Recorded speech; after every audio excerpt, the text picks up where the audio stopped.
Entonces, ¿qué es una entrevista?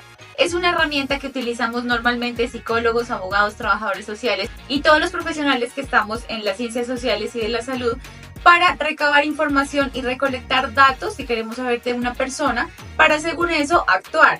Desde el ámbito clínico, la entrevista psicológica la utilizamos con el objetivo de encontrar la situación que la persona está pasando por dolor, por alguna situación extrema o aguda de alguna sintomatología, con el fin de encontrar un diagnóstico y hacer un posterior tratamiento. En la entrevista psicológica forense, el objetivo principal es encontrar cuál es la situación problemática para poder guiar. Y para las demás áreas, el objetivo de la entrevista es tener un punto de partida de conocimiento para, según eso, buscar la mejor actuación y que se pueda desenvolver esa situación problema.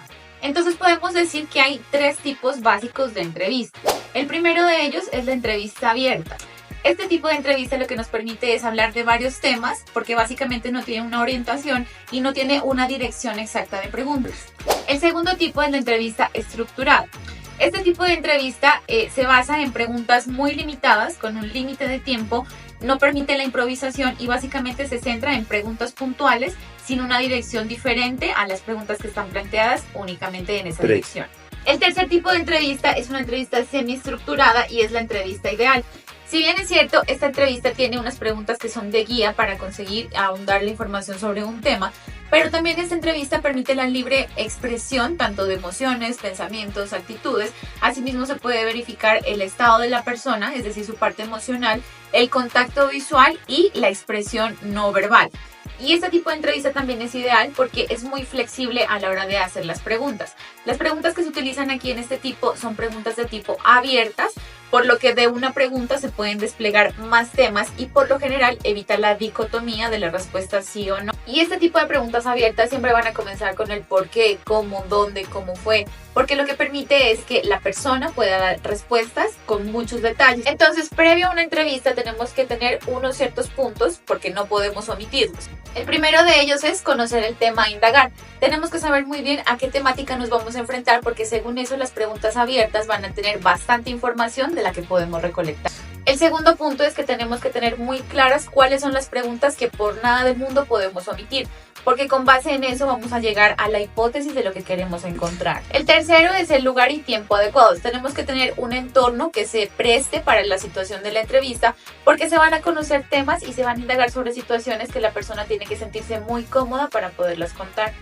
Si nos vamos a la entrevista forense, tenemos que tener muy claras cuáles son las hipótesis 1 y hipótesis 2, es decir, lo que vamos a corroborar o lo que vamos a falsear. Otro punto es adaptar el lenguaje a la situación del entrevistado. Tenemos que tener en cuenta la edad, la condición educativa, el nivel cognitivo que tiene esta persona, porque no podemos hablarle desde un lenguaje técnico que sabemos que no nos va a comprender y probablemente la respuesta no va a ser la que estamos buscando. Cuando se trata de temas delicados, tenemos que evitar tocar el tema directamente porque podemos producir emociones agudas que probablemente se nos puedan salir un poco de control.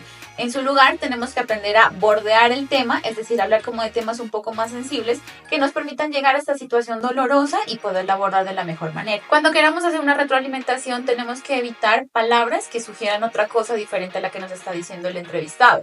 No es lo mismo que la persona nos diga siento miedo y retroalimentarle diciendo o sea que usted tiene una fobia, porque se está cambiando la magnitud del asunto que la persona nos está comentando. Otro punto es que tenemos que evitar juzgar o confrontar la respuesta que nos dé nuestro entrevistado, porque si queremos que nos brinde más información no podemos estar en una actitud de rechazo, antes por el contrario tenemos que estar muy abiertos a todo lo que la persona nos cuenta.